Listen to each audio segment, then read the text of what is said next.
My name is Alistair Pugin, and my co-host for today is Loryan Strant.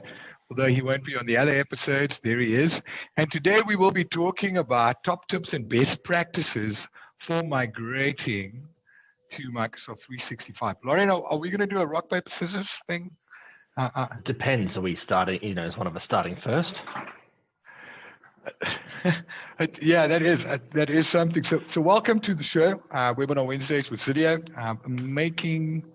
And do my slide transitions work? I think that's the important part. Yes, making content work. And as I said earlier on, my name is Alistair Pugin. I look after a cloud services business in sunny South Africa. What time is it there, Loryan? It's 10 p.m. here. 10 p.m. What is the time here? It is 1 p.m. here. Loryan is this guy. And do you want to tell everyone a little bit about yourself? I couldn't find a picture that worked, and I don't know how these things work, right? Have you thought of asking me? Yeah. Oh, possibly, yes. Yeah. Geez, about me. Been working with Microsoft 365 and its previous iterations dating back to Exchange 4.0, SharePoint 2001, LCS 2003, you name it, I've touched it.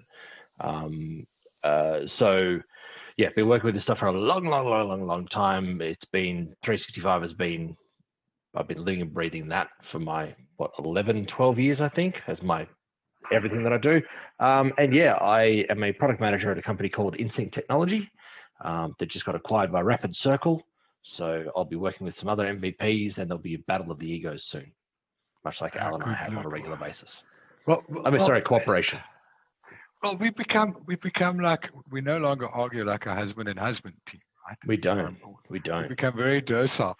And Jeff Willingham might be joining us. Jeff looks after the Zelia team in North America. He might be joining us. It's 4 a.m. there, so we hope for him to join us. But this is a perfect example of how Loryan and I communicate. This was actually taken at Ignite, and it was a panel discussion. What was the panel discussion about, Loryan? It was turn it all on or turn it all off in 365. Well, maybe we should change the subject, the topic for today, to do we still believe in turning it all on and turning it all off? But I mean, that does come up in having this conversation around migrating to Microsoft 365, right? It's all part and parcel of that conversation. So before we jump into the slide, just a couple of housekeeping rules. If you can't hear us, there should be an audio code that you can actually use to dial into this meeting. We will be making this webinar available on demand for all attendees. You should be receiving a link after the webinar to this video that you can consume. If you have any questions, please knock it into the Q&A window that I'll be monitoring periodically.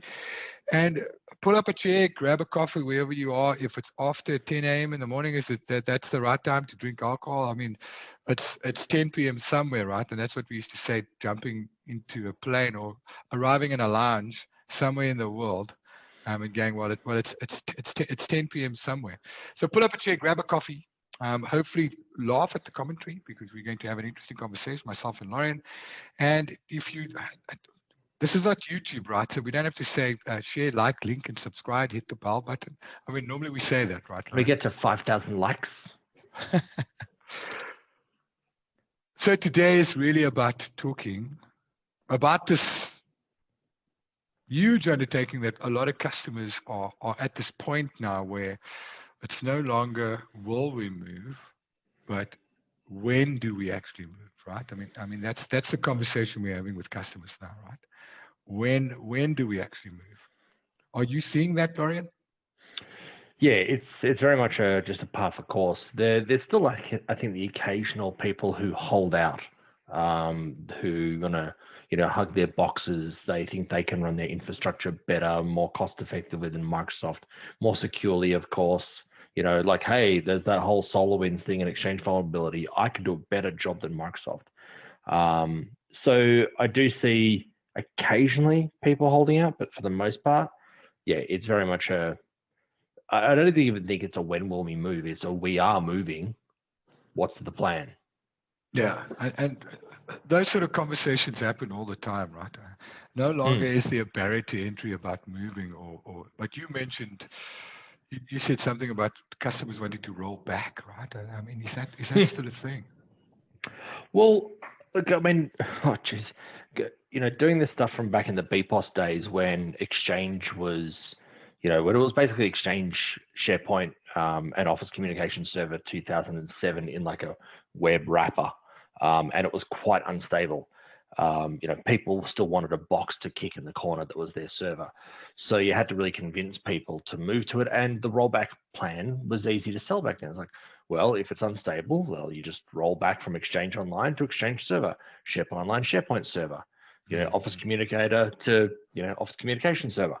And that was a lot easier. But in the last probably 6-7 years, since groups came into it and all these other little widgets like forms and Power Automate and Power Apps and Sway and all these other things, there is no rollback anymore. Even Teams, there's all, we could talk about Teams migration, but you're never going to do a clean Teams migration. The APIs simply don't exist for everything. So this is the challenge. There is no rollback now. That's it. Once you're there, you're there. Look, I also think it's important for customers to understand why move, right? So why should they move? And today is really about talking to that. Why should customers move? Well, as much as we say there has to be a reason, the reason's fairly straightforward, right? And there's a lot of things that Microsoft does really well and better than anyone else, including your IT team on-prem. So for me, when I look at the 6 things that you need to take into consideration when moving to Microsoft 365, because it's no longer do we have that conversation where we say, well, I want to move my SharePoint on-prem to the cloud, or I want to move my mailbox to the cloud. It's not just one workload that you're moving, it's more than one, but we still have to have a look at these things. And for me, and you're going to have to keep me honest, you spend time at BPOS. I never spent a lot of time in BPOS because in South Africa, it was a bandwidth thing, and also BPOS was hugely unstable when it was released, and I'm glad that they changed the name. So for me, my first protocol, when I look at customers wanting to go on this journey, right, to move to Microsoft 365 or even move to the cloud, right, where I stop first and foremost is around identity and access management. And does that resonate with you, Loryan? I mean, where would you say we start? Oh, it's the first step. I mean, without sorting out your identity, you can't load up all the other services. And in some instances, if you decide to change your UPN afterwards, well, it's going to leave a scar somewhere in there. So yeah, identity has to be figured out beforehand because it's the foundation to everything else in the platform. You mentioned something about a UPN. Should we move UPNs? Should we copy UPNs? Well, I mean, we have to use UPNs. That's how we log in. The challenge is that, for many organizations, their UPN has been one thing and their email address has been another. And that's okay when you're logging into the machine with just, I don't even remember what the terminology is. SAM ID? Is that it? Yeah, well, SAM IDs is in the old days when you had to get into a box and you use that Linux hack, right? That boot Linux. No. It's like when it's domain / Strant, right? Yeah. That bit, right? So that's what people are used to. Is like I log in with, it might be Strant, but my email address is Loryan.Strant. That's okay. But when your UPN is lstrant@companyx.com, and then my email SMTP is Loryan.Strant@companyx.com. Well, that's confusing. Users don't know the difference between a UPN and an SMTP, and it's something that needs to be sorted out because that flows through to things like your OneDrive path and all these other bits and pieces. Not so much SIP anymore because we don't have to deal with Skype for Business, but this is a small thing that people have to figure out before they do, and to be honest, they still don't a lot of the time. So making sure that you have proper identity and access management from a design perspective before you move to Microsoft 365 would give you a better view into making sure that these things don't bite you in the ass later, right? Absolutely. Yeah, I mean, it's a lot easier, for example, and this is something I always advocate, is when you're implementing this, before you've migrated a single workload, get MFA set up, put together your conditional access, because it's going to be a lot easier to get people set up right and use your app authentication token and push notifications, those kind of things, instead of SMS codes or phone calls. So get them set up right and then start lighting up workloads, because all that happens then is I go, oh, now Outlook wants me to do this. Okay, yep, cool, press button, done. Yeah. Instead of they're already using Outlook, then all of a sudden one day their phone starts getting SMS codes, but they're not doing it, and the change management becomes a nightmare. Do that stuff beforehand. Makes it a lot easier to secure things when there's nothing to secure. And the reason why, and it's such a perfect segue into this slide, and the reason why we want to get identity and access management correctly, because we worry about the concept of zero trust inside of the organization. Now, zero trust is a security framework. It's a methodology that most cloud providers subscribe to, a signal decision enforcement, and what you need to do around that. And what Loryan mentioned earlier on is about making sure that your identity and access management is actually in place, so that when you onboard people and also light up all these workflows around switching it all on and off, really what you wanted to actually start looking at, right, is how you manage your security. There was a joke that went around, I think Phil Worrell shared it the other day, and it was a picture of a half-height rack with a bunch of patch panels and network cables in there. And it was a glass window, and it says, in case of cybersecurity or it's a cyber attack, break glass and pull out cables, right? And in today's world, when we're sitting in the cloud, we don't have that facility. There is no perimeter network, right? Can't walk into a building, and true story, I walked into a server room and I pulled a network cable out of the box that was hacked. And that was how I thwarted a cybersecurity attack. We don't have that functionality today. So when you are talking about conditional access policies and how you should actually roll this out inside of your organization, the controls that Microsoft provides you with to do all of these cool things, right, around making sure that you look at signals and make decisions based on that. So do you enforce MFA because people are sitting outside of the secured location that you've defined, blocking stuff like legacy authentication so that there's less chance of people using your SMTP server, right? And how that all plugs into additional, not only on-premises apps, but also third-party apps that can be monitored and managed efficiently. And once you rightfully said, once you implement this, switching on specific workloads inside of your organization and really adhere to a specific policy. And that's pretty much how you should do that. Moving on to point number 2, mail and security. And as much as we talk to this slide around conditional access, there's another level. This gives you authentication and authorization, right? That's what this is doing. But when you start talking about security, and I've included one slide here, when we start looking at what Microsoft's cybersecurity reference architecture actually looks like. And when you look at this, there's so many squares, right? And around how Microsoft does this. So the other reason why you should be looking at moving to Microsoft 365, outside of making sure that your identity and access control is correct, is that Microsoft spends $1 billion a month, $1 billion a year on security.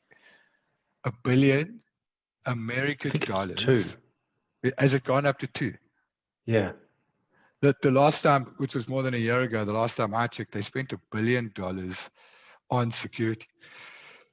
So any tips around, you've talked about authentication and authorization, identity and access control, conditional access. How do you manage these things, switching on MFA?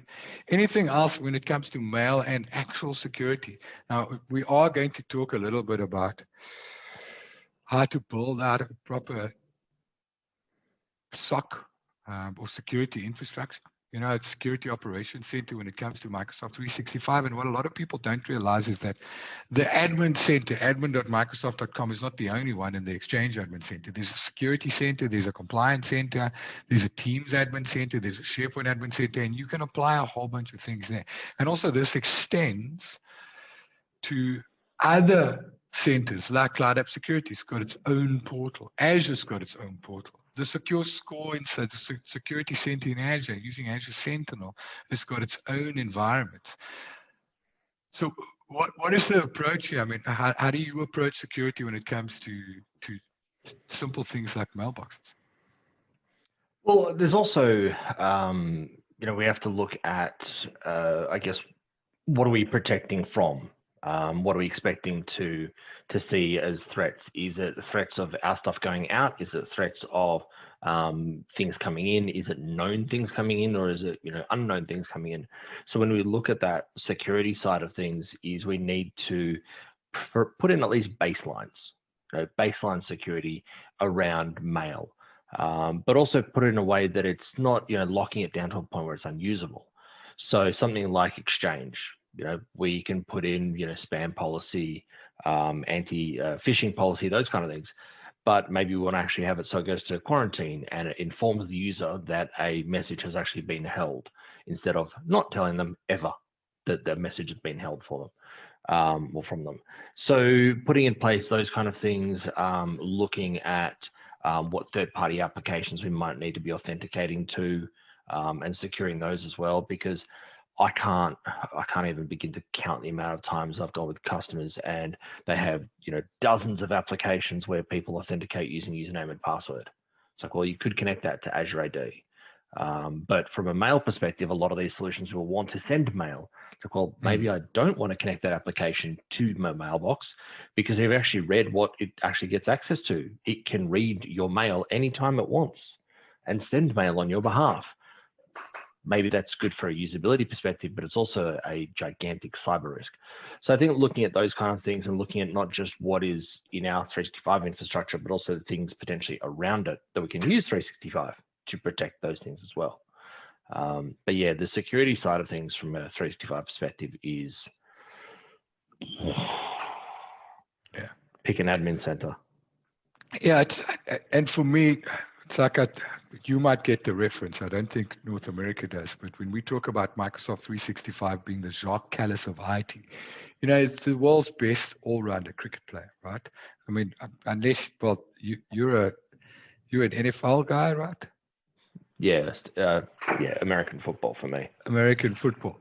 So when we look at what Microsoft provides as a platform, and a lot of times we have conversations with customers that are wanting to move all of their things to the cloud. So I've got a file share, I've got some content management system in the background, and the first thing we're worried about is compliance and security. How secure is it in the cloud? And I think when we start looking at what Microsoft has done specifically around securing content in Microsoft 365 through the Security Center, the Compliance Center, using records management, DLP, and how they all fall into creating a sensitivity label to lock down content, or using a preservation hold to make sure that content is not inadvertently deleted, or using a retention label to enforce a DLP policy on a document. And for me, it's being able to open up a browser, click new, give it a name, apply it to a location based on these conditions, and then wait an hour for this to roll out across your infrastructure. If you can show me another product that you can do that with, that just seamlessly integrates into everything, great. But I don't think there is one right now. So security, are you saying that we should build these policies up front? So define all these policies up front, or should we do a rinse and repeat as we switch on these workloads, specifically around security? I think it's a bit of both. Don't expect to be able to completely secure your environment before you've even gotten in there. Certainly plan. That's where I was saying baseline. Have a something, but don't completely try and lock it down. Otherwise, it'll become unusable or too difficult to work with. So have something in there and be prepared to iterate. And that iteration might be to increase the security, might be to add something that we hadn't thought of before or that wasn't covered before, or it actually might even be to reduce the security in some areas. Because that is actually okay, depending on the scenario. Yeah, I agree with you completely there. Security, well, building out your identity management. So how do we identify users? That first workload after migrating identity would naturally be mail, right? Mm. And yeah, you need mail. Mail is required for a lot of the services in 365 Yeah, to work properly. correct. And once you've got that, and people are going to be sending and receiving, and that's going to open them up to any sort of phishing attack. And also, you need to lock down content because people are attaching it. So naturally, having a proper security posture in place from a baseline perspective. So switching on MFA, conditional access, making sure that content is secured through retention, DLP, and sensitivity labels is paramount for me, irrespective of where the content resides. In this case, we're switching on Exchange, saying, well, you're now sending mail from the cloud. These are the things that you need in place so that you don't share content inadvertently, even though they've been using mail for some time. Uh, my next protocol here is file service, right? I chatted to a good friend of mine who works for a company in New York, and he was starting to work with OneDrive because he ran out of, in the old days, you used to do my folder redirection and you used to have an M drive or pick a drive letter and it would be personal / your SAM ID usually, right? And you would then stick your content there, and usually they'd have a quota system where you'd have 5 gigs to store personal content, and then you'd have an S drive, which is where organizational data was. So when I talk file servers, I'm not even talking about content management systems, I'm talking about that. And he ran out of disk space. And that's why he wanted to move to the cloud, because he heard of OneDrive and all of that. And they've already had it, so they just enabled it. But when we start talking about moving files to the cloud, and I really enjoyed this slide because a lot of people think of Microsoft like this, right? You've got Teams, and there's Outlook, and then there was a whole bunch of other things, and there's a browser. And before we talk about the Office, the real part, that little Office logo, or whatever it's supposed to mean, right? Where do you see Teams going? And we've been having these conversations a lot around. I've got organizational content, I've got personal content, right? So I've got on this file, so I've got an M drive, and there's some my folder redirection. So everything that's in my documents folder, my desktop, my pictures folder is now sitting on this M drive because someone back then understood what a home door was, and they actually implemented that tech, right? But moving to the cloud, naturally, we still now need a VPN to connect to that synchronization of our desktop. And because we don't have cool threaded storage conversations like we have in the cloud, it copies the entire file across. If you are using a VPN to access a file in your home dir on that M drive, and moving to the cloud obviously makes it much easier to sync just the delta because of things like concepts like threaded storage. But when wanting to move file shares to the cloud, how big an impact does Teams play in this conversation? Unfortunately, Teams plays a gigantic impact into it. And it's a problematic one that needs thought because, in the olden days before Teams, you would migrate your stuff to SharePoint, and you could potentially keep the same structure as you used to before, like a folder structure if you were so inclined and didn't want to use metadata. And so you could move, and that was okay. The problem is with Teams, that doesn't work, because if you pick up your structure and you move it across, Teams doesn't know it exists unless the content lives inside of a channel. But also, channels aren't the same as folders, and I see this mistake happening all the time, where people go and they create channels to replicate their folder structure. But we don't have context-based conversations about every one of those topics. Like we're not going to have a channel called invoices. Well, maybe we will, but chances are we won't, because invoices is part of a bigger function. Or a channel called reference material, because again, we might have that conversation somewhere else. So Teams has greatly disrupted the approach, because now when we migrate files into SharePoint, we have to consider, is this SharePoint site we're migrating to going to have a team attached to it? Yes, okay, well then we kind of can't just pick up the files. We have to think, what's the team going to look like? And then build that and then migrate the files into it. So it's quite messy, but the thing that I probably would say is a big issue with Teams and SharePoint content migrations is often people forget to finish. So they'll deploy Teams, they'll set up their team structure, and away they go, and they won't pick up that old drive and move it across. They'll just kind of pick up files here or there. And what you end up with is two sets of locations and two versions of stuff. And you don't know which one is necessarily the most accurate one, because maybe the one that's newer is smaller than the old one. So yeah. It is an interesting approach. And I mean, Microsoft has done things around assisting organizations, specifically with data, right? Don't folder move, files on demand, OneDrive Automate. And what we are seeing is that when we look at content migration, right, and we're talking about file service, we haven't even gotten to the ECM side, but we're really talking about, so we have to apply a Teams lens to say architecturally, what does this content store look like now that we are saying, well, we want to have access to this information? It's not like saying, well, we're migrating content to an intranet, right? We're taking that file server and we're actually going to stick it into an intranet, organogram based, right? So HR gets a site. In the old days, everyone used to get a site and then they'd create subsites and they'd move their content in that way based on the folder structure that they've got in their file share, right? Because that's how it was, right? You've got a file share, and then below that you've got marketing, and in the marketing folder you've got a year. It says 2010, and in that you've got projects, and in that you've got proposals, and in that, and you 11, 12 folders deep, because that's how they structurally used to manage things. Moving that to something like Teams, we've got to worry about the URL, the folder path. You can't drop 7 folders deep into a Teams folder or a channel. Because that's all it is, really. You create a channel, you create a public channel, private channels work differently. It creates a folder inside it, a document library inside of the SharePoint site that it's attached to the team. So when you start looking at moving your legacy file server content to SharePoint, the biggest thing for me is to understand what Teams does and how Teams works inside of or how you want Teams to work. You don't have to switch Teams on immediately. I like the concept of known folder move.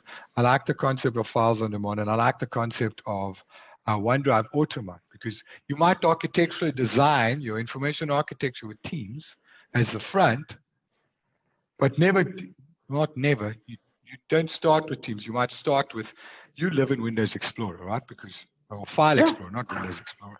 And this is how you access things, right? Your M drive is there and your H drive is there, and that's how you work with things. Using stuff like OneDrive Automate, you can still surface that content in File Explorer, even though it might be sitting in a Teams created SharePoint document library. I know, like a really handsome guy I know did this entire session about this topic at Ignite 2019. You did, and I actually took photos of him as well, though, while he was doing that. He's a really good-looking guy. And then I plagiarized your slide deck. I think I did. My slide deck. I thought it was this good-looking guy slide deck. But no, in all honesty, the thing is, it's actually quite astounding how many organizations and IT pros still don't do that. And part of the challenge is that they don't necessarily think about the user experience.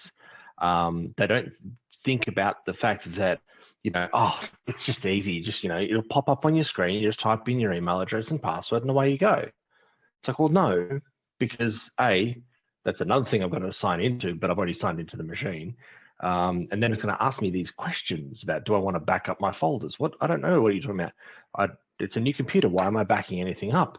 Or it's a fresh profile, whatever it might be. So I actually, kid you not, was talking to someone who was involved in a migration on the weekend just gone. And users came in and OneDrive was not set up for them. And expletives came out of my mouth. I'm not involved in the project. I'm not involved with the client. I'm just disgusted, to be quite frank, that was still the case. How is this still not done, to be quite frank? It's like, I don't know. I can't think of an analogy right now. I think what scares most people is when they see a slide like this, right? And they finally understand what the gravity of the situation is. And I mean, this is not even the M in Office 365. There's no security on here. There's no mobility. There's no Intune for device management, and there's no desktop management, right? So when organizations start looking at something like this, and this is Matt Wade's periodic table of Office 365, we always give him credit where credit's due. We're not like those companies at a specific conference in Australia that just took this and printed it out, right?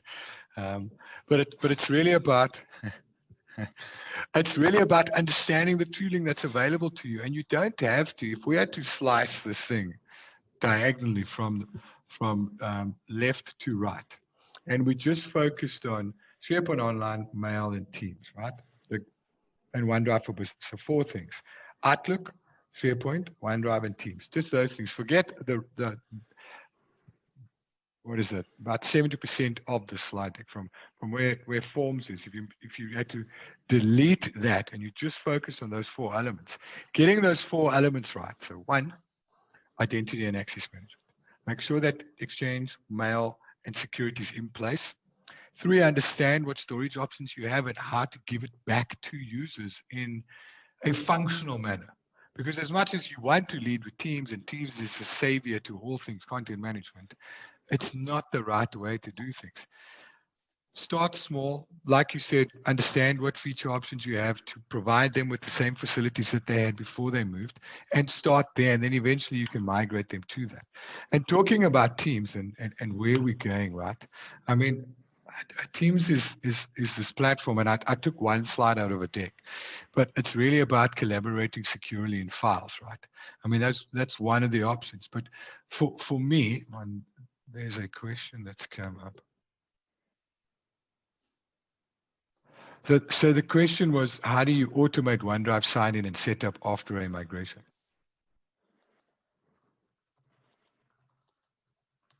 Oh, that's I was just going to say, I was just trying to see if I've already actually got that content readily available with links.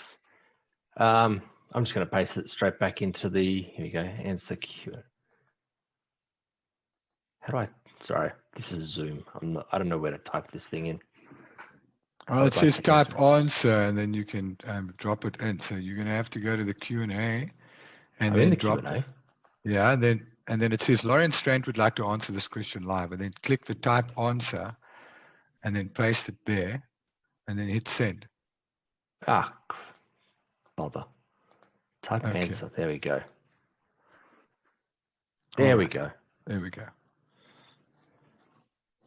So there is an option for you to script that. Is it a GPO that gets pushed down, or is it managed through Intune?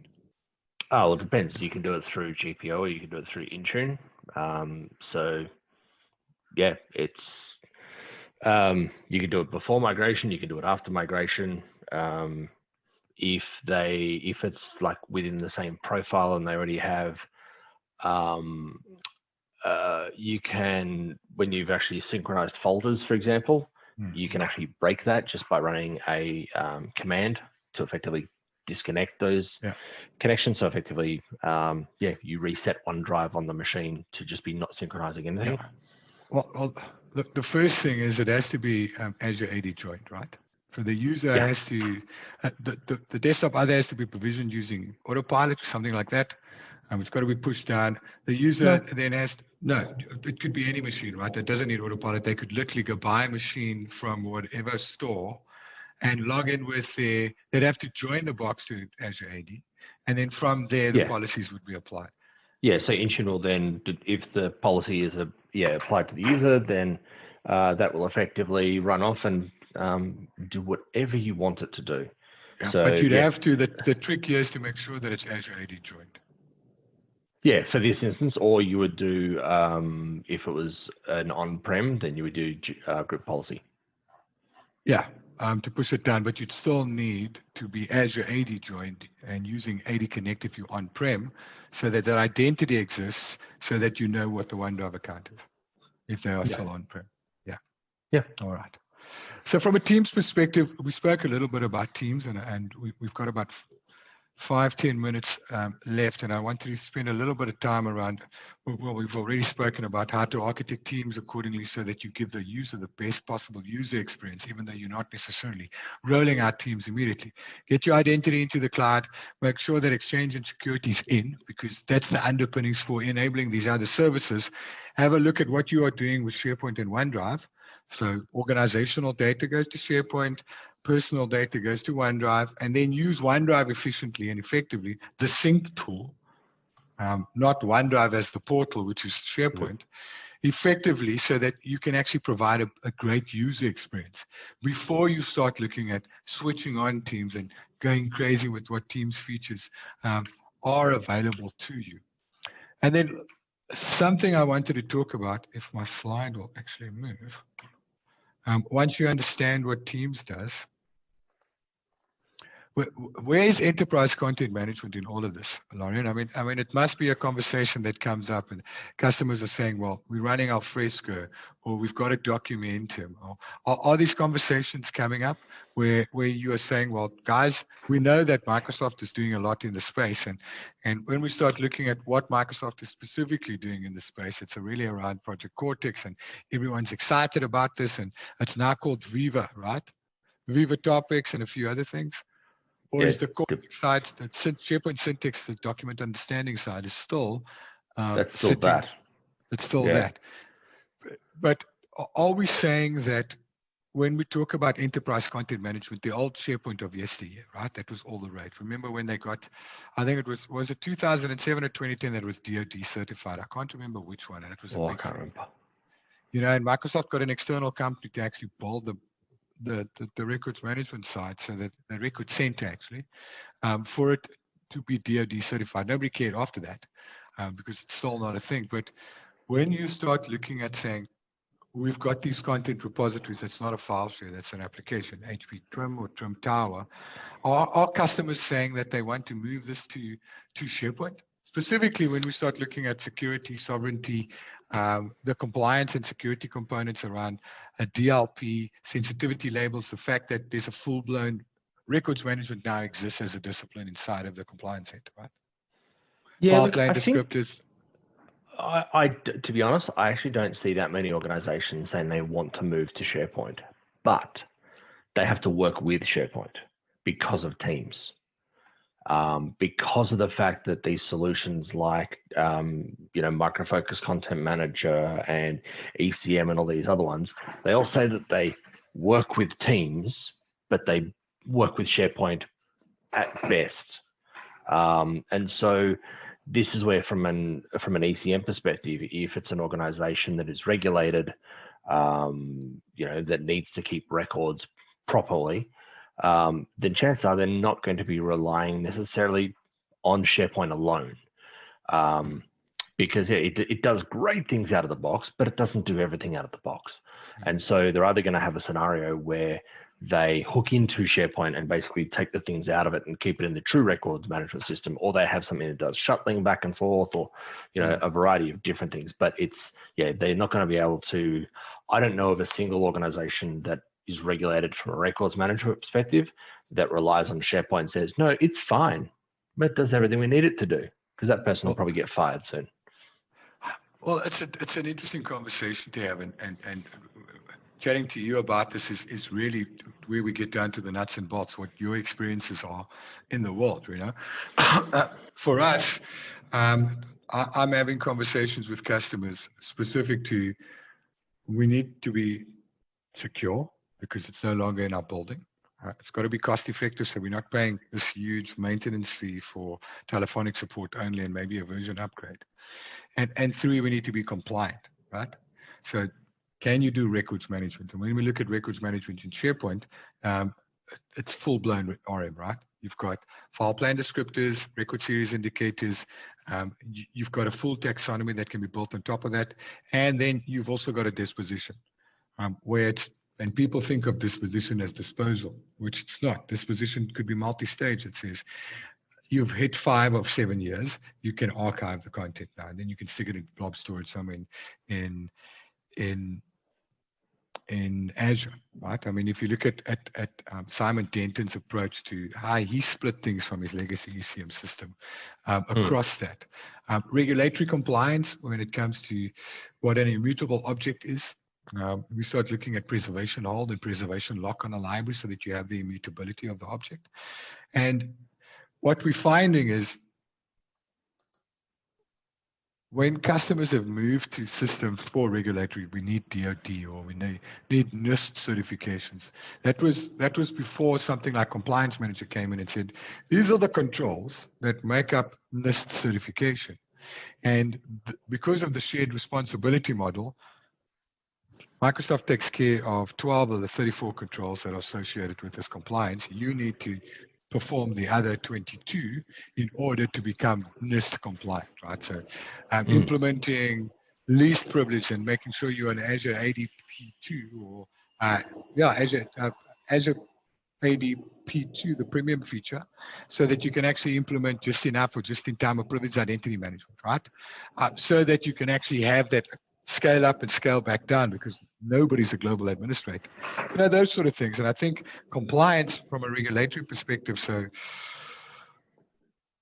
Microsoft, outside of providing this rich content services thing now, because ECM's dead, right? Between AIM, Microsoft, well, between AIM and Gartner, they got together and they stuck ECM in a hole and said, death to ECM, long live content services, right? And Microsoft is a charter member of Content Services Drive.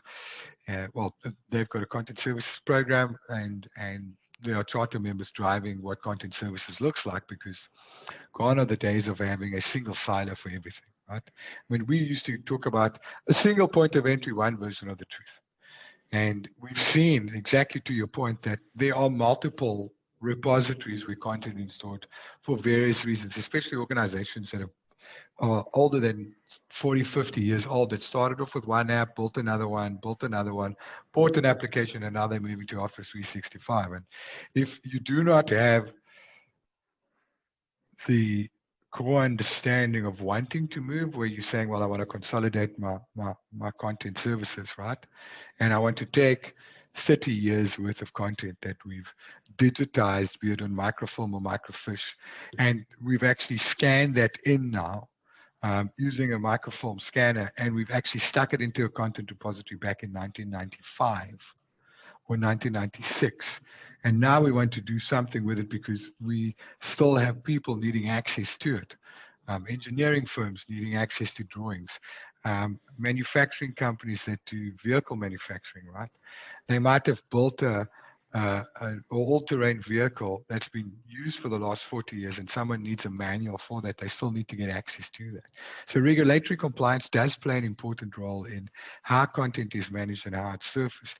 But I do think that where we are moving with tools like Project Cortex and SharePoint Syntax around document understanding, be able to identify this content faster than sending someone out to a system that they have to boot up, and hopefully they can still search for content that's viable. I mean, search has been the biggest thing for me. So yes, we do have intelligent services available from Microsoft. And then the last thing I wanted to talk about, because we're hitting almost the top of the hour, is optimization. And for me, optimization is really about preparing your infrastructure for the move. I mean, we had discussion when we were doing the Teams JTA, right? Network infrastructure. What does that all look like? How do you access, now that you've decided, well, I've moved my identity, I've moved my mail, I've moved my file stream, my collaboration's going, I've either got to connect into my legacy ECM system or I've actually moved a subset of that data into SharePoint, right? How are people accessing this information? Because network is a big thing. Gone are the days of where everything was in your building, and if you had a gigabit, you had a you've got a core gigabit switch, and your VLANs are all gigabit into it, and you've got some quality of service routing on these managed ports on your core switch. We no longer have that control. Are you going to pick up the dog or a core switch? It's the dog. What is his name? Lenny Kravitz Strant, right? That's his full name. That's it. Lenny Kravitz Strant. Yeah. So maybe we should ask him what he thinks about content services in 2022, right? He's 5 months old. He doesn't know what content is. But are you talking to organizations about bandwidth optimization, where content is stored, how they bring it back down to the desktop? Yes and no. It was a topic of conversation probably a few years ago, because we didn't necessarily have the bandwidth. That's why we had to look at things like Riverbed and other WAN accelerators. I'm sorry, you don't care about SD-WAN? Okay, see you later. And we had to look at WAN optimization, and especially when there's a 300 megabyte spreadsheet that would come down several times that would kill the network. That being said, though, the conversation has probably changed, where it's less about the content these days when it comes to that, but more about things like video, so live streams, and optimizing the network to handle that. But it also still comes back to the original content, because now it's both hand in hand. And I think the challenge is that a lot of this is a lot simpler in the early days, because you had Outlook mailbox. Here's how much traffic, MAPI traffic is generated per hour for an Outlook mailbox. And then, your sync client is doing this much chatter, and your domain service is doing this much chatter. It's a lot easier to manage, and you could average the amount of calls and bandwidth that consumed. But this fluctuates so much now. So optimization is, it's a live action sport now. But I think part of that optimization, though, is actually transforming content. So instead of having something that is a gigantic file sitting somewhere that people are synchronizing, well, let's look at doing it smarter. Maybe it doesn't have to be a spreadsheet. Maybe it can be, a list, with a power up in the front end. Maybe we can stick it into Power BI. I mean, going slightly off topic here, one client I was talking to recently, they use RStudio for some of their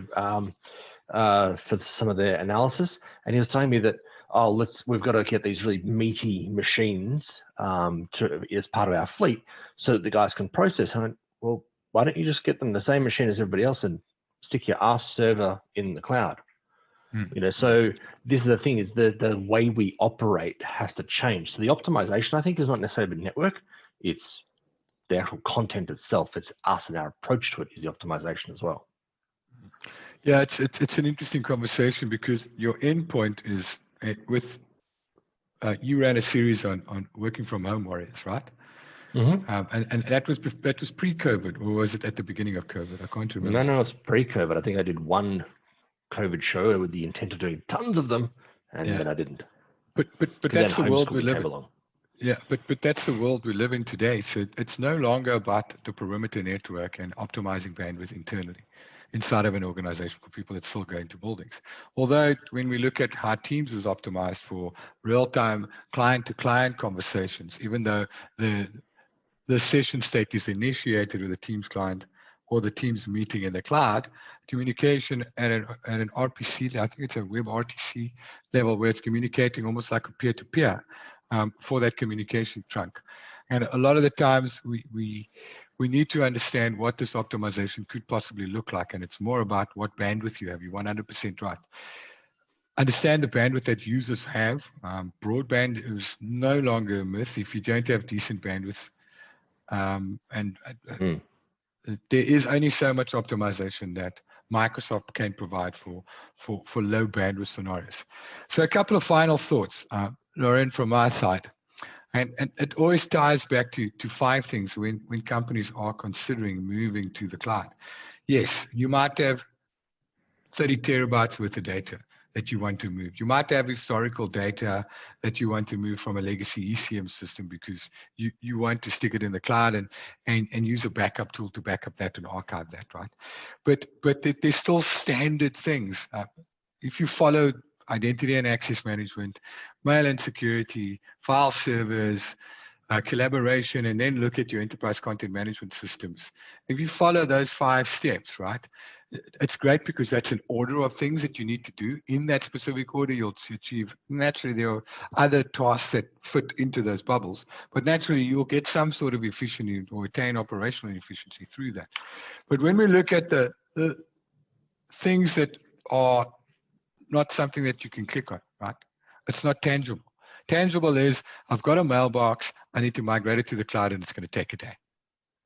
Well, you're going to migrate more than one mailbox to the cloud a day, but there's structure. You can say, I've got 100 terabytes, I've got 100 meg line, and I want to move this to the cloud, and through calculations and mathematics, it's going to give you an output, right?